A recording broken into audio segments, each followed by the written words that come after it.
Bonjour à tous, bienvenue dans ce tutoriel vidéo sur le SIM. Comment faire un emailing avec un questionnaire web pour mettre à jour les offres. Alors ce tuto va se dérouler en 3 parties. La première, créer un panier avec les offres à mettre à jour pour 2021. Le deuxième temps sera sur la préparation d'un modèle d'emailing. Et la troisième partie sur l'envoi de l'emailing. Alors, si on bascule sur le SIM, donc la première étape, ça va être de créer un panier avec les offres à mettre à jour pour 2021. Plutôt que d'aller dans chaque bordereau pour créer une recherche et sélectionner les offres qui ne sont pas à jour et les ajouter dans un panier, on va faire la recherche en une seule fois en utilisant l'outil de recherche multicritères. Donc, c'est un outil que vous avez sur votre bureau SIM. C'est ce petit bloc-là. Donc, avec le plus, vous pouvez le dérouler. Si vous ne l'avez pas, vous utilisez la clé à outils.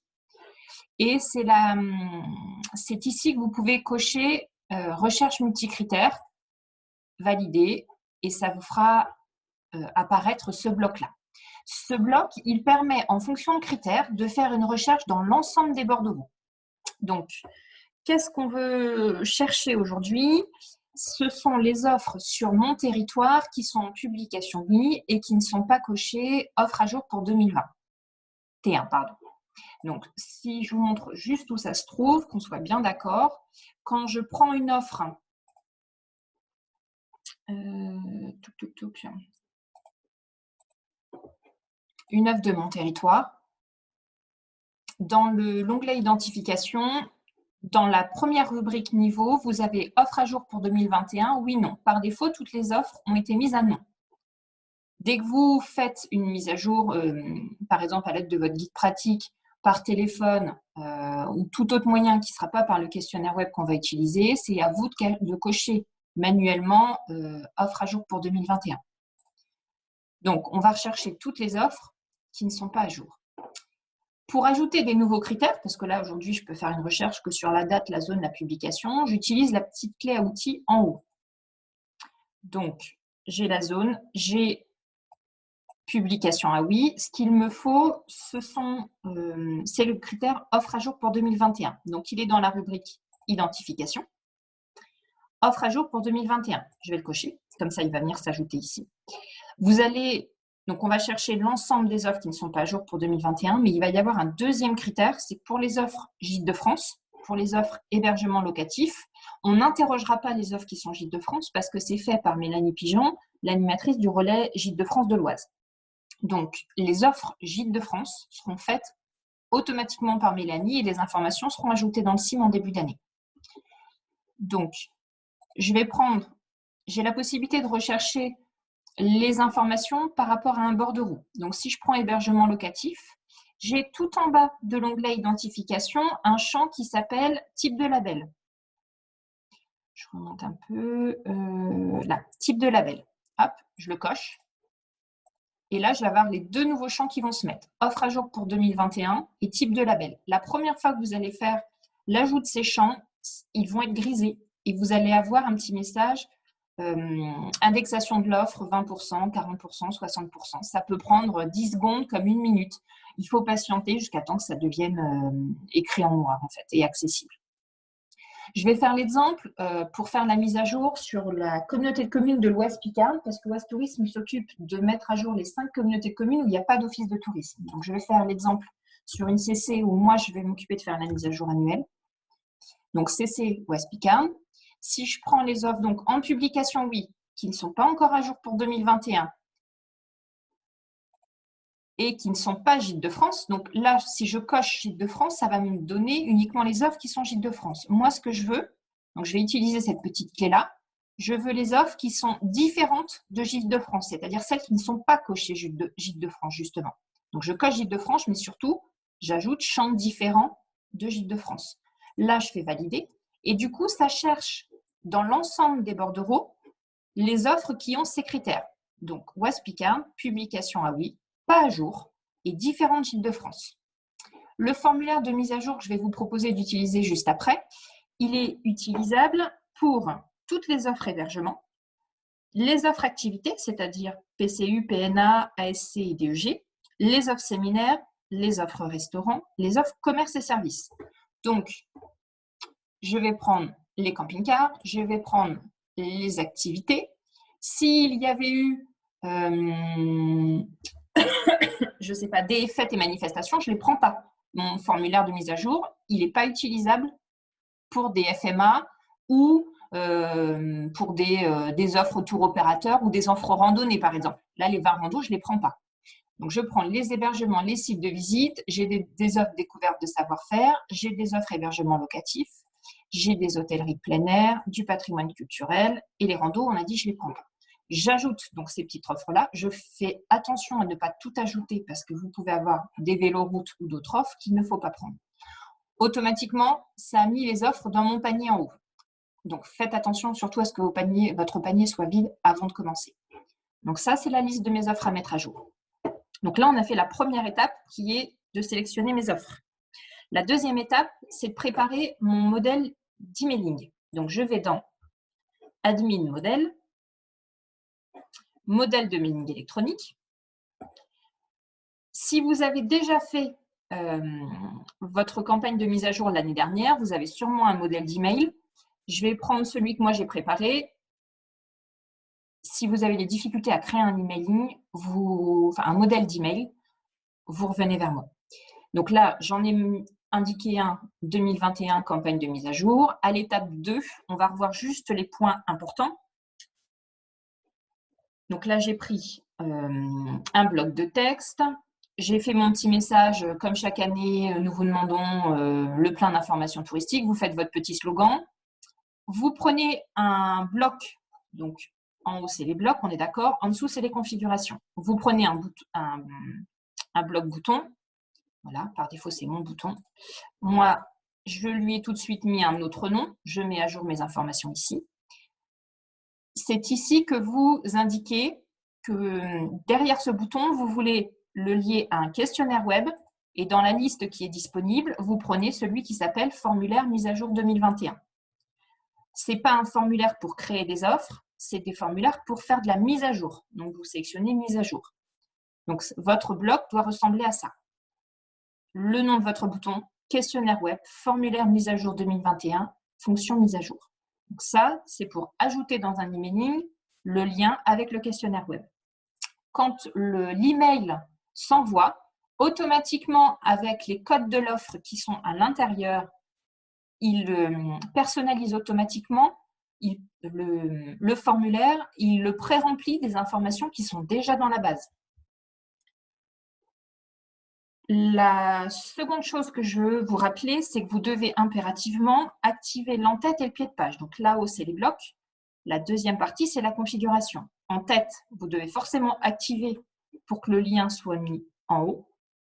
Et tout en bas, pied de page, vous devez aussi l'activer pour mettre des mentions. Vous ne mettrez pas de questionnaire de désabonnement.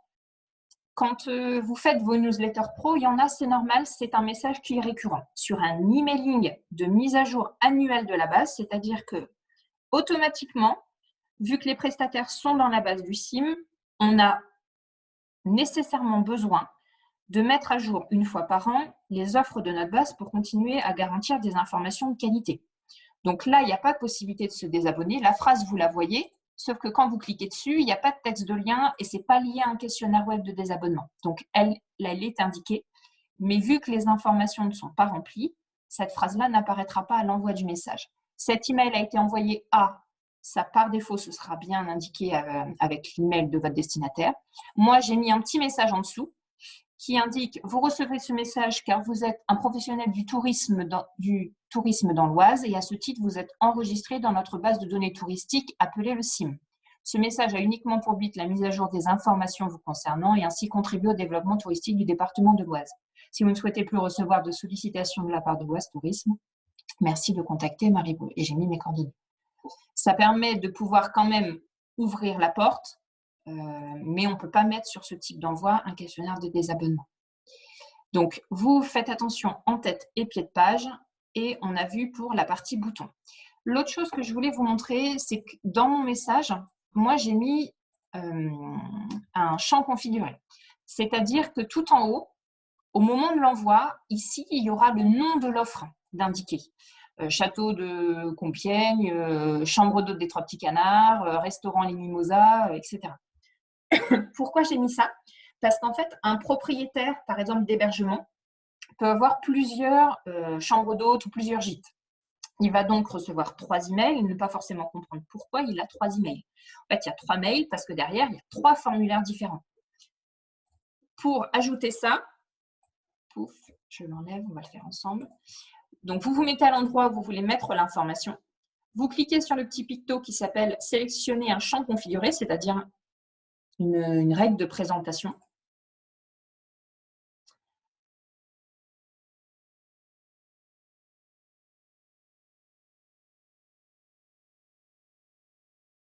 Mouline.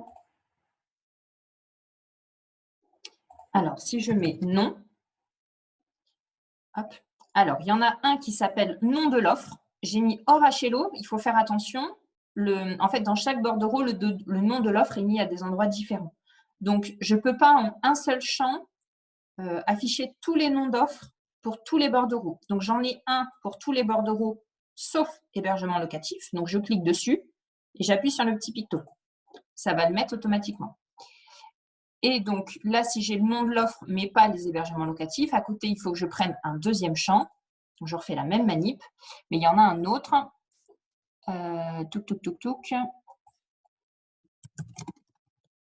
Voilà. Donc, si je marque nom de l'offre, il y a nom de l'offre hors HLO et nom de l'offre HLO. Donc, c'est celui-là que je prends pour avoir quelque chose qui soit utilisable pour l'hébergement locatif et pour tous les autres bordereaux. Hop, je remets juste mon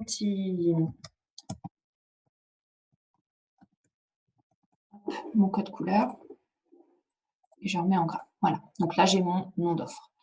Je vérifie un petit peu l'aperçu que rendrait, comment rendrait mon message. Je vous invite à mettre une date de retour aussi. Et comme ça, vous pouvez relancer vos prestataires à partir de cette date-là. C'est bien de mettre une date de relance. Enfin, une date de réponse à votre... une date où votre prestataire doit répondre au maximum.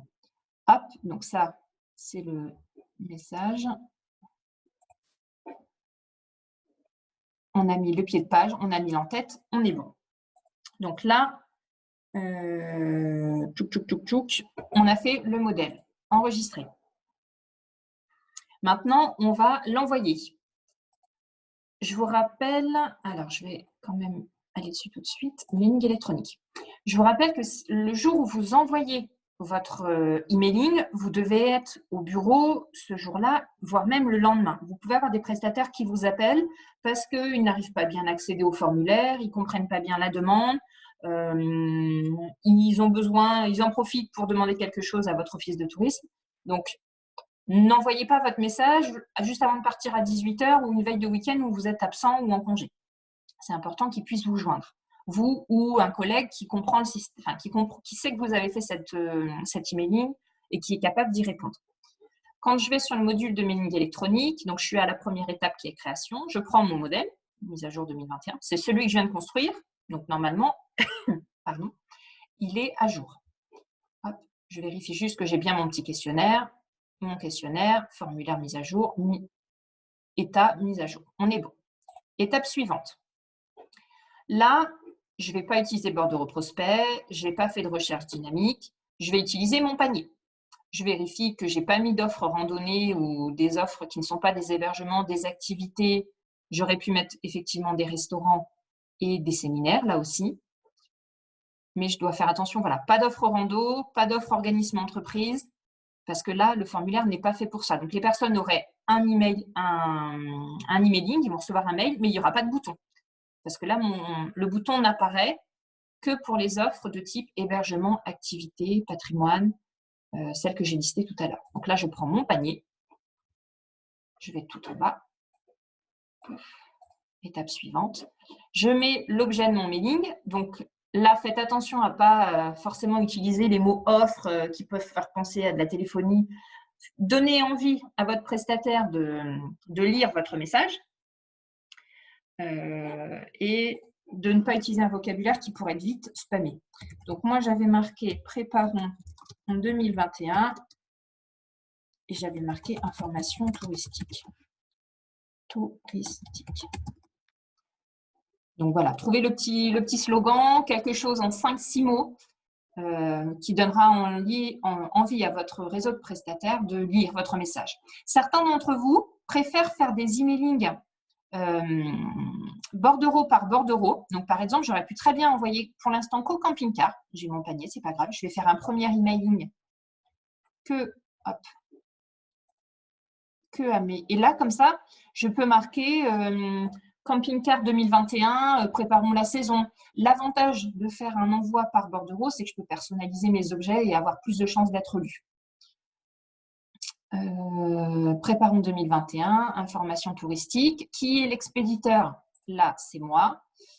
Alors, gestion des doublons, on va l'enlever parce que comme je vous disais tout à l'heure, par exemple pour hébergement locatif, si j'ai 3 gîtes, il ne faut pas un seul email parce que dans un email, j'aurai juste le formulaire pour le gîte 1.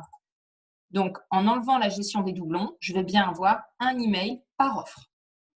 Et j'envoie que à autre champ email, c'est-à-dire à la rubrique moyens de communication, à l'email qui est dans la rubrique moyens de communication. J'envoie pas en plus à qui contacter parce que vous imaginez que si j'ai 3 gîtes, je vais avoir 3 fois l'email sur contact@gîtesdespetitesfleurs.com. Je vais avoir 3 fois l'email sur le propriétaire. Donc, en gros, pour un propriétaire qui a 3 offres, il va recevoir 6 mails.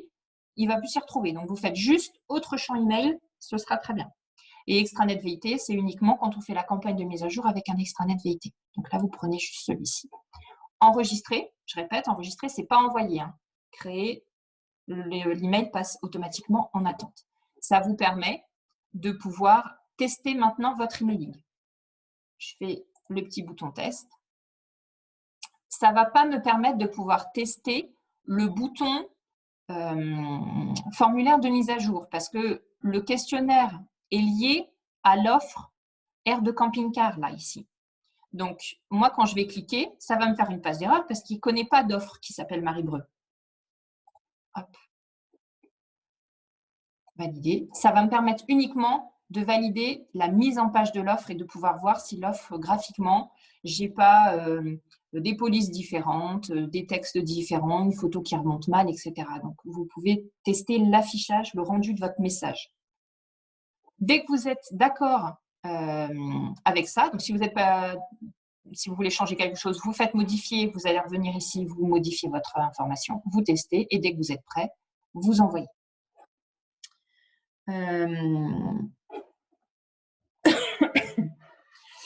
Dans les heures qui suivent, dans les jours qui suivent, vous allez du coup avoir des offres à valider. Donc, surveillez bien votre petit picto à valider.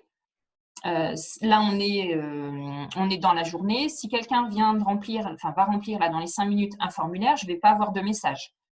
C'est à moi de surveiller automatiquement, d'appuyer sur le bouton offre en attente de validation pour pouvoir voir s'il y a des offres qui se mettent à jour dans la journée, qui sont arrivées dans la journée. Par contre, tous les matins à 9 h, vous recevez par email une liste des offres qui sont en attente de validation. Donc, vous avez toujours un rappel à 9 h par mail des offres qui n'ont pas encore été validées.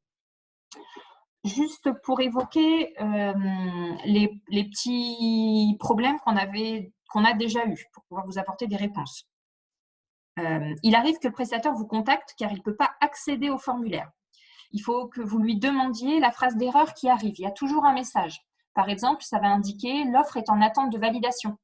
Donc ça veut dire que la personne a rempli le formulaire, elle est en attente de validation chez vous. Il a voulu retourner dessus. Bon, du coup, elle est bloquée. Donc, c'est pour ça que c'est important que vous validiez bien au fur et à mesure. Une fois que vous aurez validé le formulaire, vous pouvez dire au prestataire qu'il peut retourner dessus, changer à nouveau quelque chose, ajouter des photos. Le lien, en fait, il reste intemporel. Il pourrait même être conservé par la personne et pouvoir modifier plusieurs fois dans l'année ces informations. L'autre chose qui est déjà arrivée, c'est un message qui marque que l'offre n'est pas disponible. Ça arrive quand vous êtes déjà sur l'offre. Par exemple, je suis la Cité des Bateliers. Je ne peux pas accéder à mon offre parce que vous êtes peut-être déjà en train de changer le descriptif. Vous avez besoin de cette offre-là et d'aller la vérifier. Donc, voilà, on ne peut pas être à 2 en même temps sur une offre parce que le questionnaire web, il utilise l'offre, en fait. Ça peut aussi expliquer pourquoi une offre n'est pas accessible pour vous dans le SIM. Ça veut dire que la personne, elle peut être en train d'écrire avec le questionnaire web à l'intérieur. Donc ça peut être aussi une raison. Ensuite, là, vous allez faire votre première campagne de mise à jour. Si vous n'avez pas de réponse à tout, enfin, si toutes vos offres ne sont pas mises à jour, je vous conseille de relancer une deuxième fois par emailing. Donc, vous faites attention à la date que vous avez mis dans votre première sollicitation. Vous pouvez relancer donc une deuxième fois. Je vous déconseille de faire une troisième fois. Au bout d'un moment, si après une première vague, une deuxième vague, votre prestataire ne vous a pas répondu, c'est que ce n'est pas le bon moyen pour lui pour faire cette mise à jour. Donc là, il vaut mieux que vous preniez votre téléphone. Et ça serait quand même dommage que votre prestataire vous signale en courrier indésirable ou en tant que spammer parce qu'il en a marre d'avoir plusieurs mails de votre part sur ce sujet-là en tout cas. Donc voilà, vous savez tout pour faire votre campagne de mise à jour. Je reste à votre disposition si vous avez des questions et je vous souhaite une bonne navigation dans le SIM. À bientôt.